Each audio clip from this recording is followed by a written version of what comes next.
Hi friends, அனைவருக்கும் வணக்கம்.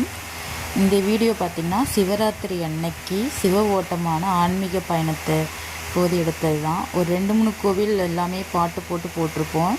இதை கண்டிப்பாக நான் சொல்லியே ஆகணும்.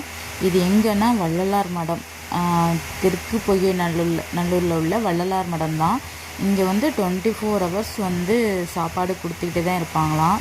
அதுக்கப்புறம் இந்த மாதிரி ஆன்மீக பயணம் போகிறவங்களுக்கெலாம் அங்கேயே பாத்ரூம் வசதி, அதுக்கப்புறம் ரிலாக்ஸ் பண்ணுறதுக்கு இடம் அப்படின்னு நிறைய இருக்குது. இங்கே கண்டிப்பாக ஒன்று சொல்லியாகணுன்னா, அங்கே உள்ள மக்களுக்கு ரொம்ப மன அமைதியாக இருக்கணும், தியானம் பண்ணணுன்னா கண்டிப்பாக பக்கத்துலேயே சித்தர் கோயிலும் இருக்குது, கோரக்க சித்தர் கோவிலும் இருக்குது, இந்த வள்ளலார் மடமும் இருக்குது. இங்கே போயிட்டு நம்ம அமைதியாக உட்காந்துருந்தாலே போதும், அவ்வளோ சூப்பராக இருக்குது. அதை சுற்றியும் அப்படியே ஒரு ரவுண்டு வந்தோம். அங்கே ஒருத்தர் விசில் வச்சு ஊதிக்கிட்டே கிடந்தார். அவர் என்னன்னா இந்த ஆன்மீக பயணத்தை அழைச்சிட்டு போகிறவர்.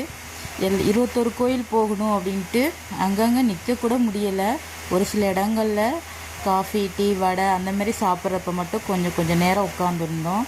அப்புறம் லஞ்சுக்கு சூப்பராக ஒரு இடத்துல உட்காந்து நல்லா சாப்பிட்டுட்டு நல்லபடியாக சிவ தரிசனம்லாம் முடிச்சுட்டு கிளம்பிட்டோம். எல்லா வீடியோவுக்கும் நம்ம வாய்ஸ் ஓவர் கொடுத்துட்ருக்க முடியாது, அதனால தான் சாங்ஸ் வச்சு அப்படியே போட்டுட்டேன். நீங்களும் பாருங்கள், இந்த இடத்தெல்லாம் பார்த்தாலே உங்களுக்கு ரொம்ப பீஸ்ஃபுல்லாக இருக்கும், ரொம்ப அமைதியாக இருந்துச்சு. அந்த விசில் வச்சு ஊதிக்கிட்டு எங்களை டார்ச்சர் பண்ணிகிட்டே இருந்தார். அவர் ஒரு இடத்தையும் ஒழுங்காக பார்க்க விட மாட்டேன்ட்டார், ஓடிக்கிட்டே கிடந்தோம். அதுதான் சிவ ஓட்டம் போல். ஓகே ஃப்ரெண்ட்ஸ், வீடியோ ஃபுல்லாக பாருங்கள். இது நாகை மாவட்டத்தில் உள்ள கோவில்னு சொல்லியிருந்தாங்க. ஆனால் நாகை மாவட்டம் கூட கிடையாதுங்க. நாகைப்பட்டினம் வட்டத்துக்குள்ளே தான் இருக்கும். அங்கனைக்குள்ளே தான் சுற்றிக்கிட்டு இருந்தோம். பட் ஆனால் நிறைய கோவில் அங்கனைக்குள்ளேயே நமக்கே தெரியாமல் இருந்திருக்கு.